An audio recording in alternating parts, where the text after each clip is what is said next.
Hi, everybody. Welcome to this edition of Research Skills Refresh. My name is Liz Voda. I am the Instruction and Outreach Librarian, and today we're going to be talking about evaluating sources. Since this is a live webinar, please feel free to put any questions you have in chat, and we'll leave space for them at the end. And again, this is being recorded for future use as well. So starting out, what we're going to cover today is, again, fairly high level, but we will get into some actual examples of how you would kind of evaluate sources with some of the techniques that I'm going to show you. So we're going to start off by reviewing some of the different types of sources that you might run into when you're working on projects, not only academic sources, but also some popular sources. We'll review that a little bit. We're going to talk about the different levels of evidence you might need to find in a source depending on your project. And then again, going into both the SIFT method as well as investigating sources with the CRAAP method. And finally ending with some examples of like how you actually kind of apply these to different sources as you're finding them. So in academia, pretty much any type of information could be considered a source. But with like that you're researching, that you're going to just kind of study, but there's a lot of different kind of context that you would need to kind of see based on your different field of experience. So for some of the examples I've got on this slide, we have, data from a lab experiment that you're actually performing. A lot of natural, physical, medical sciences, that's the type of evidence that you would see there. If you're in literary studies, the novel or the poem or the short story or like the life of the author, these are all things that would be considered kind of a source that you would be analyzing and updating. Same thing with like newspaper articles. Historical research a lot of the time looks at older historical newspapers, but if you're maybe a comm major, maybe you're looking at how a particular piece of news has been reported on over the centuries, or kind of like what editorials are saying or how perception is going. So there's a lot of different ways you can kind of take this, and whether or not it is, an original research method like we see in some of the sciences, or you're kind of critiquing or analyzing something like we see in some of the humanities, how you kind of use these sources is going to depend on the context that you're putting them in. And this is why something that is more scholarly, so like an academic journal article or a government report or something, might be necessary, or you could be studying kind of the impacts of popular sources or how something is perceived by the media at large, or the population at large. So again, it's all based on context about how you're going to be using these different types of sources. But when you're looking at kind of scholarly versus popular sources, I like to think of this as more of a spectrum, because some of these popular sources might be something that a scholar is actually studying and critiquing and analyzing. But on the other end, scholarly sources are definitely a little bit more concrete, and they're kind of used really specifically for scholarly purposes. They might be kind of reported on in popular sources. And then in between these two kind of ends, there's going to be a lot of gray area where actually what's called quote unquote gray literature falls into. And these are things like company reports, white papers, government data, websites and blogs that are just kind of from a different company or different organization, right? So there's a lot of it's more of a spectrum rather than an either or, in my opinion. But with scholarly work, it's definitely it's written by and aimed at other scholars and researchers, maybe some policymakers in there. Popular, it's going to be people who are kind of employed in this realm. So journalists, novelists, content creators, and the audience is at the general public, right? Scholarly work is usually kind of reporting out the results of original research. There's lots of jargon, lots of complicated tables and graphs, but it's a little bit more objectively kind of presented. There's heavy citations in there, and there's also often peer-reviewed. Whereas popular sources, it's about current events, it's opinions, it's creative work, a lot less jargon, a lot of emotive language. Typically, if there's any images, it's going to be kind of decorative, or, like a photojournalist, for example. Video and audio is oftentimes more popular versus scholarly. And there's definitely a lot less citation, but there is going to be maybe some informal citation or references in there. And a lot of the time there will be a professional editor, and maybe not a peer, but someone whose only job is to kind of look through these articles and kind of edit them for clarity and like grammar and that kind of thing. Scholarly publications often take a long time to go through the process, so they are often published less frequently, It might be once a month, it might be once or twice a year. It kind of depends on the publication. Popular sources is a much faster rate of publication. It could be even daily or hourly, depending on the type of source that you're looking at, especially with news sources, right? Scholarly publications, a lot of the time, they're going to be published in what are called academic journals. You'll find most of those through library databases, and a lot of them are behind really expensive subscriptions or paywalls. Open access is a movement that's going forward, but again, they will be kind of labeled as scholarly or academic journals. Popular sources, they're going to be coming from commercial presses. They are widely available because, again, their main purpose is to kind of make money, to entertain. It's a business for them. More so than academic journals to a certain extent. So popular sources are often a little bit less expensive to kind of subscribe to or to get access to. A lot of them are going to be kind of freely available, and they're going to rely on ads to kind of support their services. Whereas scholarly journals, again, they're kind of why we're doing this is we are sharing and creating the knowledge of these scholars. It's part of their job to kind of disseminate this information to their colleagues, as well as to, public policymakers and the other practitioners who are kind of out there in that space. So you won't actually see a lot of ads. If they are, they're going to be very targeted to that particular field of work. So lots of things like, this is this really cool microscope, or, oh, you should subscribe to this library database that's all about archival stuff, right? Versus popular, it could be sharing knowledge. It's also going to be much more geared towards entertainment. And there's likely going to be a lot of commercials or ads that are kind of included in this. And again, this is a little bit of a scale because some scholarly journals you will see more ads, some you won't. Again, it's kind of there's a lot of gray area and kind of shifting on the scale between these two kind of extremes. So when we're thinking about levels of evidence, one of the main ways that a lot of people or a lot of academics will kind of talk about their sources is in levels of primary, secondary, or tertiary. Okay. So primary sources, these are like original documents of an event or discovery. They're often considered very objective, and they're often the most credible source of information. So this is kind of like the original thing that is happening, and this is the first time the author has kind of put this out. But again, what counts as a primary source is going to depend on the context in which you are using it, right? So academic articles of original work, like where we did this study, here's our method, here's our results, discussion, all that good stuff, right? But things like works of art and literature, like a novel, if you are going to be analyzing that, that novel is your primary source. Things like court records, data sets, oral histories, even like news reports of current events, those are all considered primary sources, okay? If you are using it in that to kind of document that original evidence. Secondary sources, these tend to analyze or restate information from a primary source. They can often be a little bit more subjective, and primary sources may kind of talk to each other, and they might reference a secondary source every once in a while.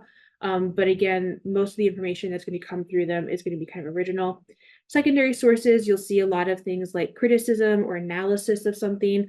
A lot of literature reviews, especially if they aren't really, if they're more narrative in structure, are going to be considered secondary sources, even though they are a higher level of evidence. If you think about a lot of the popular nonfiction books that are written, right, there are a lot of kind of journalists or other scholars who are kind of giving a summary of something. They're pulling together a lot of different research, but they're not reporting anything new. And anything that has like an opinion based on it is going to be considered a secondary source. Tertiary sources, these are kind of the lowest level of evidence. They are often really rely on summaries and, again, restatements of things that are said in primary and secondary sources. And there is absolutely no new information or analysis, right? It's really just like, this is kind of the thing this is the event that's going on. This is kind of the history of something. These are kind of the basic best practices that are in a field. So a lot of the time you'll see these in things like encyclopedias. Wikipedia is a great example. Things like handbooks, or so how like methods are supposed to work, bibliographies, dictionaries, all this kind of thing. Now, these are not hard and fast rules because, again, it depends on context. My favorite example of this is if you are a linguist and you are searching and kind of researching how words have changed over time, you're going to use a dictionary to kind of track how those words have changed, right? and a dictionary is technically a tertiary source. But in this context, because you're using this as your kind of primary source of evidence, they turn into a primary source. So these are often very fluid and they are not hard and fast, like an encyclopedia is always going to be a tertiary source, or a work of literature or art is always going to be a primary source. It will kind of depend a little bit on the context, but these are just some ideas to kind of give you an idea about where this information might be coming from and how you might want to use it. Okay. So the other thing to think about is that even within kind of scholarly articles, there are different levels of evidence that are acceptable in your field or even more highly valued. And again, this is really dependent upon your field. So with this, a lot of consensus typically means it's more credible, but again, there's new discoveries that are happening all of the time. So if you are the person who's kind of putting forth this first theory, there might not be a lot of corroboration, but again, as more research is done in that particular field, there might be more and more of a consensus. But even within individual kind of surveys or experiments or studies, typically like larger survey groups or samples are going to be more credible versus a case study, which is just like this happened in this one instance, right? Things like a systematic literature review or a meta-analysis where you are really comparing the results against each other from different studies versus a narrative literature review, which is more just of a history of what's going on. That systematic, that meta-analysis is going to typically be more credible than just the narrative literature review. Okay, so there is a little bit of difference in here, and actually, even within particular fields. So, for example, this diagram that I'm putting up here right now, this is from a nursing level of hierarchy, which a lot of our nursing faculty will use, and it kind of shows you that kind of background information, expert opinion, things that are going to be in a tertiary source. They're at the very bottom. This independent randomized controlled trials, case studies, these are kind of original research. These primary sources are what they call unfiltered information. They're kind of be a little bit lower than these systematic reviews, these kind of critical appraisal articles, which kind of talk about a consensus, are at the very top. So even though these top level things, I would often consider a secondary source because they're analyzing some primary sources, they're kind of a higher level of evidence. So again, primary, tertiary, secondary versus levels of scholarly evidence, it's going to depend on your field of study a lot. So the nursing one I give as an example because it's something that a lot of our nursing faculty really like, but there might be other kind of diagrams or kind of hierarchies within, especially the natural, physical, possibly social sciences as well, but gives you kind of an idea of what to look for. Now, how do you decide what you need? Again, it's going to depend on the context of your project or your assignment. So things to think about: who your audience is. Are you talking to other scholars or are you talking to the general public? Do you need to kind of translate this scholarly knowledge to a policymaker, for example, who has some knowledge of the topic but might need a little bit more hand-holding versus the general public who are going to need a lot more explanation about what's going on? What are the best practices or expectations in your field of study? Should you be relying on case studies, or do you need that kind of really systematic reviews, or you need that kind of broader survey level data that you're looking for? Thinking about where this evidence would be published. Should I go to an academic journal? Is there going to be a government or a nonprofit agency that kind of actually keeps track? Is there a think tank or a policy commons that this is going to be published in? More so than in a journal article? Who is collecting this data? Where are these surveys coming from? And also thinking about how are you going to judge even just the credibility of these sources, right? So there are an enormous amount of publishers out there. And again, this publisher, I'm speaking very broadly, from government agency to a university to a nonprofit to actual publishing houses. There's a lot of places that these can come out and come through. And again, the internet has really given equal access to a lot of different people. So again, there could be some people who are really passionate about one subject. And they've created like a podcast series or a website that could be incredibly credible. It could be very credible, but they just kind of circumvented more traditional publishing means. So how are you actually going to judge this? Let's take a look. So the first thing to kind of think about is the SIFT method. And these are 4 quote unquote things to do, which is actually how Mike Caulfield states this. When you're looking at a source to help you decide if it's credible, as well as to give more context to the source. So SIFT stands for stop, investigate the source, find better coverage, and trace claims, quotes, and media to the original context.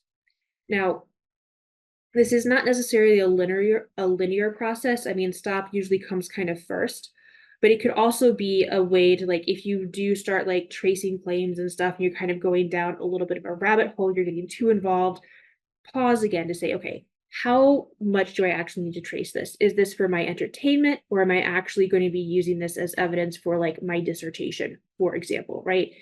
For if you're just being entertained, you kind of want to know that it's true, or like this is actually good information. But if it's for a dissertation, you really need to be more definite that this is a credible source, right? We're going to talk about investigating the source a little bit in the next slide here, but you're typically going to be thinking about who wrote the source, where it's coming from, any context clues about like why it's being published, that kind of thing. Finding better coverage often comes with like a news source. So if it's kind of seems like if it's rewriting a story that was published by someone else, if it's kind of reporting on another reporting that's being done, kind of going back and finding that original coverage, finding a source that's talking a little bit more specifically about a topic. Again, because a lot of the times when I talk with students, they're like, I just need 5 sources. And they don't have to be the best sources, but they just need to be good enough, right? And that's okay for some people, and for oftentimes just to kind of get you through some of those kind of papers. But really going back and finding articles and news stories and data sets that actually like really support you and really actually hone in on what you're looking for is going to be better. So finding better coverage if necessary, right? If you've already found something, great. But if you actually do need to trace back and go back and find some other things as well, it's great. And then that tracing claims, this is really specifically kind of geared towards more popular sources that are published online. Can you fact check them easily? If they are tracing, if you can find like the original press release or the original data that they're talking about. Even things like images, can you do a reverse image search? Are you able to look to see if this was created by AI? Is there other things that kind of happen? Can you trace that source back to its original context is really useful. AI definitely complicates this process a little bit, but it is possible in a lot of the time to kind of see what you're looking at here.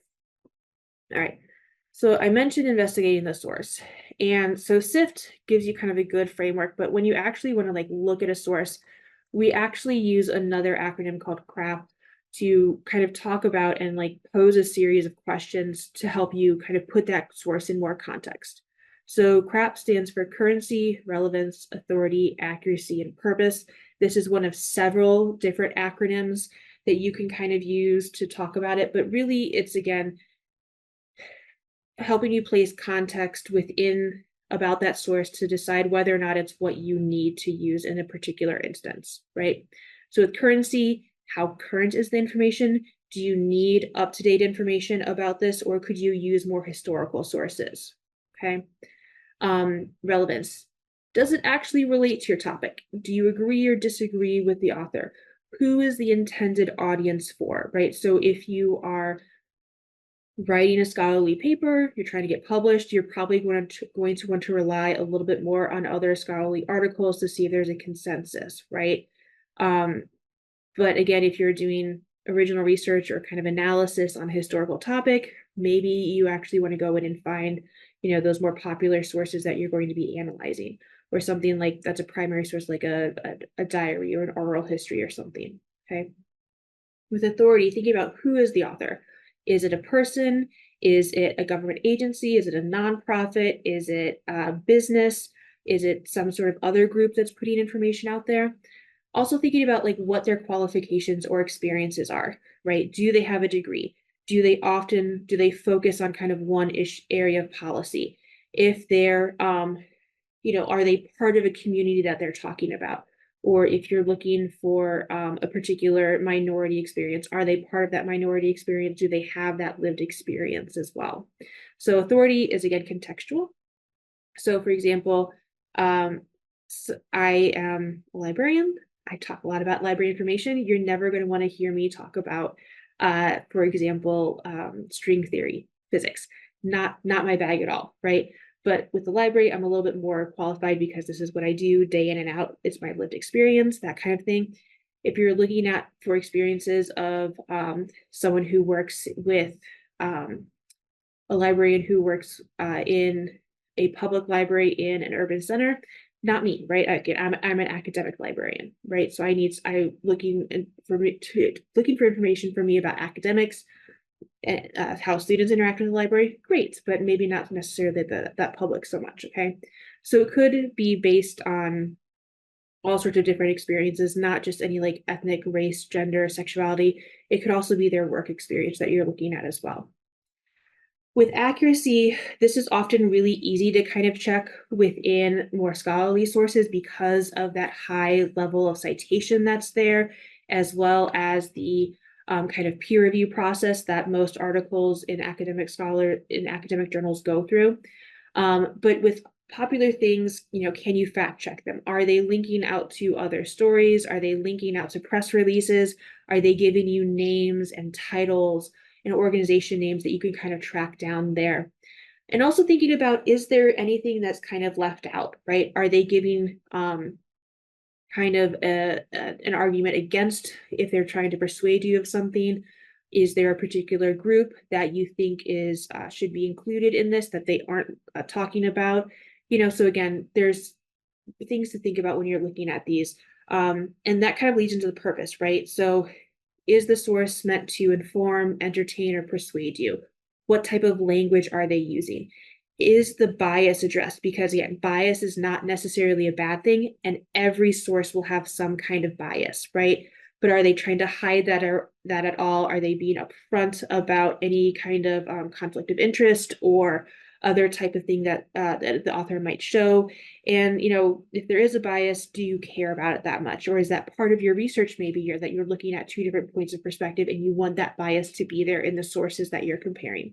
So again, bias is not necessarily a bad thing. It's just something to be aware of and actually think about how you're going to be using it in your paper, how you would address it with your own work as well. So let's actually take a look at some sources. So I've got 3 here, and this is going to be a little interactive. So if you would like to speak out loud, just reminding that you are being recorded, or if you just want to put it in the chat, that's cool too. Okay. So let me switch over here. We're going to look at 3 to kind of go through and look at these. So we'll start with SIFT. So we're stopping. Now look at this. We're going to inspect it a little bit more. Okay. So do we see anything here that gives us context clues about what type of publication this is just immediately?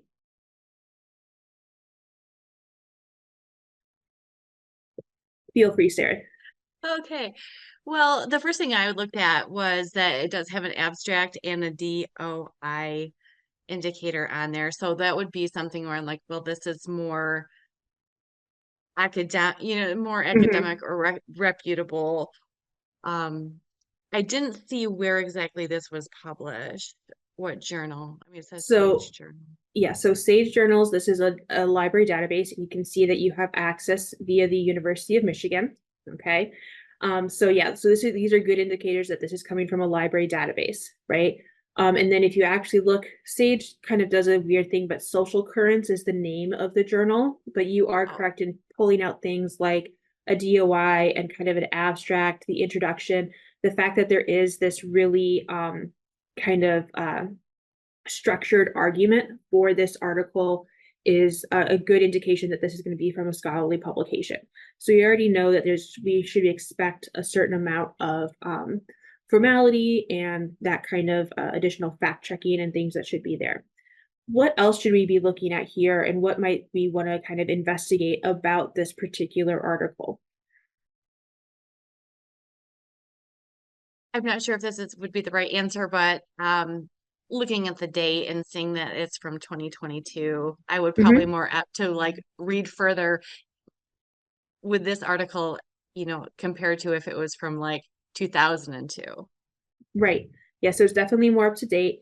And even looking at things like the authors here, so we can view all the authors and affiliations. So it's already being a little bit transparent about who's actually the author is, this kind of thing. We can look at like the contents to see a little bit more that, okay, there is like a methods of findings, conclusions, the references are down here. And again, like without having like the context of why you are going to use this article, it's a little bit difficult to tell things like accuracy or purpose, right? I mean, you can tell that like purpose is definitely, if we go down here, the fact that they have like an analytical model and methods definitely shows me that, oh, they've done an experiment, like they've gone through it, they've done a survey, they've done sort of sampling here to actually talk about what's going on. So this is original research that's being published, right? Um, and again, there's lots of citations in here. They're going to have some of these kind of analytical models, facts and figures that are there. That's a little bit more objective than something that's going to come from an editorial, for example, right? So if we were going to investigate this source, we've kind of started to investigate that, talked about, the author accuracy. We could definitely check some things with that. Currency and purpose. Relevance, again, it kind of depends on what we would be using it for. But would there be any need? What would maybe make us want to go find additional coverage, or maybe is there a reason why we would need to kind of trace any claims back to another source from this, and how would we do that?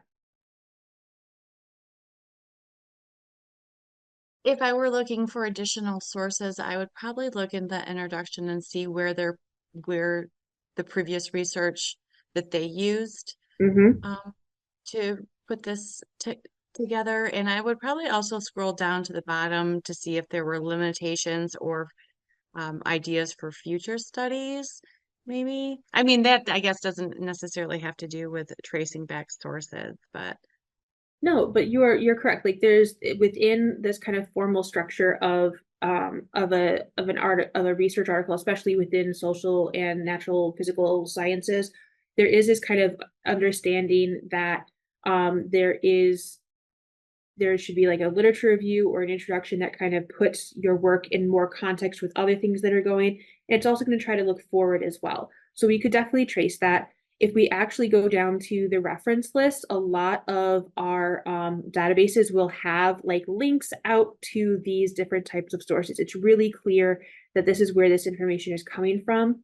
There's also a large push within the scientific community. A lot of government funding and nonprofit funding is actually stating, hey, if you have any type of data, you need to actually have this data be readily available for the public, not just like the reporting, but the actual data as well. So maybe we could try to find this data if it's available in like a repository or something. That should also be listed here too. So there's definitely different ways to kind of find and trace those sources. And again, maybe we wanted to get a different side or a different kind of aspect of this argument. So we might want to find additional coverage that way. Not necessarily better, but additional coverage. Okay, so let's take a look at this next source here. So I'm going to scroll down a little bit here. What do we immediately start seeing about this source? So we're stopping, we're kind of pausing, we're going to investigate the source a little bit here. my first impression that I was looking, where it's published and who is the author. And I would look Hold on, at, you're cutting out a little bit, Sarah. oh, I apologize. I was just You're good. thinking the first thing that I looked at was where it's published and who the author is. And Mm-hmm. it says that he's a CEO. So I wouldn't, I might assume that there might be some bias here, Mm-hmm. which with them all, but and it might be more of an opinion piece. Yep. So again, like it's a contributor here. It's like why this is happening. You'll see that it's from Forbes, which is a more popular source, right? It is definitely geared towards a specific interest in business. But it is definitely, kind of that from that slant. You see that he is a CEO. So there's definitely a bias there, right? You can see that he's management. He's talking about how the workforce is doing here. Down and below, we will actually see some links out to specific sources. So for example, he's talking about this Gallup poll. So Gallup is a really reputable, really established pollster service and kind of survey thing. And it actually is linking directly out to this versus another story. So that's good. There are some other things that are kind of coming up here, but again, it's less, the citation is more informal. It's kind of linking out to it. And I don't think he ever actually talks about talking to anybody outside of his own opinions.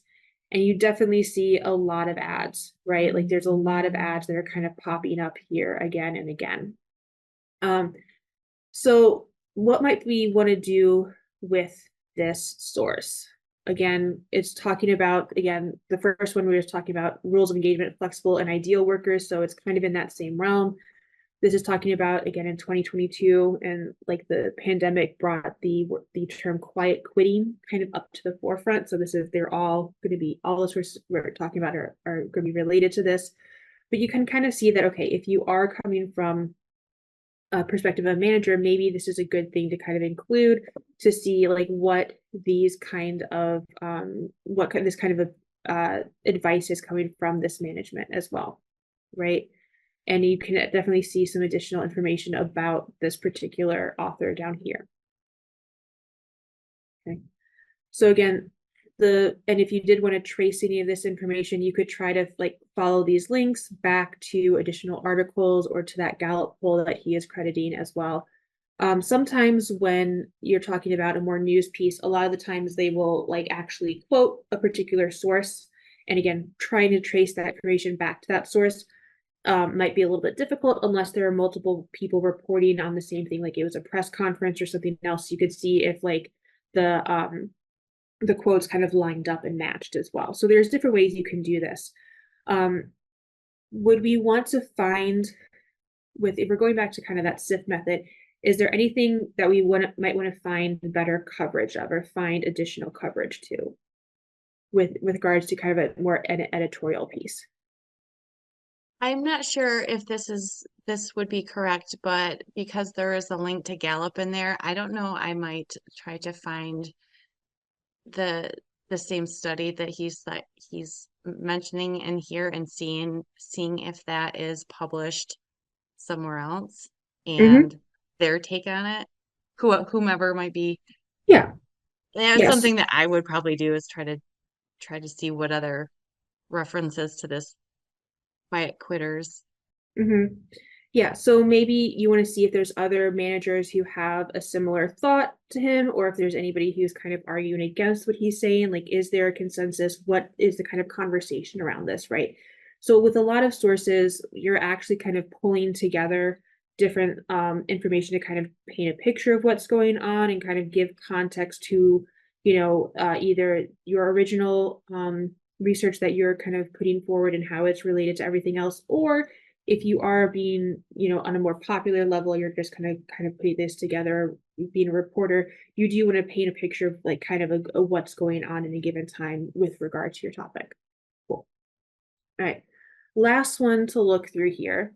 And so what do we think about this one just from this initial kind of top level title and some in the top border here? What are we seeing? I just noticed right away that it was from a blog. Yep. So that would be something that I would definitely have to take a look at before I started making too many notes to use. From 2022, it's fairly recent. Probably roll through and see if there are any links to any studies. So again, if you kind of hover over things, a lot of the time they might give you a little bit of a it's not doing it this time, but they might give you information from it. But if you look, there's that Gallup data that they're actually pulling from again. And this should be that same kind of or a really close report as to what they're putting out from that previous one. If you look at, and then it kind of is really short, like it's a blog post, so it is pretty short. And you are just seeing, you're not actually seeing a person who's behind this. This is actually a company. And one thing that I always point out when I use this is that it says our solutions, our report, request a demo. There's like customer support. So this is a blog from a company, and if we actually click on Wellwrite to see what it's doing, it's a platform to launch within an organization that's talking about wellness, right? So they have a vested interest in why they're kind of promoting their how personal wellness can help, right? They're why they can kind of support and help these employees who are looking for more flexible work environments and like this kind of thing that's happening, right? So again, that bias is really clear because they're trying to sell you something. And again, they are linking out to other spaces. So this might be good, but again, that finding and tracing claims might lead you to other sources rather than this just kind of boilerplate blog post that you're seeing. So excellent. So when you're looking at this kind of credibility of sources, again, going back to SIFT here, thinking about that stopping not only when you initially hit a source, but also thinking about how much time do I have to spend on this? How much time is necessary or good for me to spend on this? Because you can really get in the weeds sometimes when you're tracing things back and finding better coverage, right? So the SIFT is not necessarily linear. It's always a good idea to kind of pause and say, okay, I've investigated this enough. I kind of have a good sense of that it is credible based on, some of the questions that you pull up in the CRAAP method.